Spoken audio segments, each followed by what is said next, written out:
Hello dear subscribers, today I will tell you how you can easily fix your problem. So if you see error on your Instagram, couldn't refresh feed, so why you see this error and how you can fix it. So mostly it just happened because you have bad internet connection or you have no internet. So first thing, just try to close your Instagram app and just open it again. So after, just go to the settings, just check your internet connection. So you can also just try to turn on airplane mode, wait a second and just turn it off.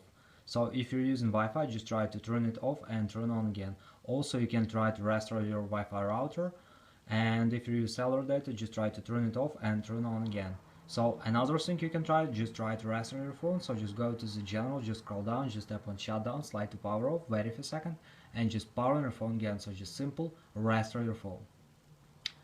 And the latest option you can try to update your Instagram. So just go to App Store, just go to search tab, in search tab just write to Instagram, and if you see here not open but update, just tap on update and wait until it will successfully install the latest updates for your Instagram app. So thanks for watching, have a nice day, subscribe to my channel, click like, and goodbye.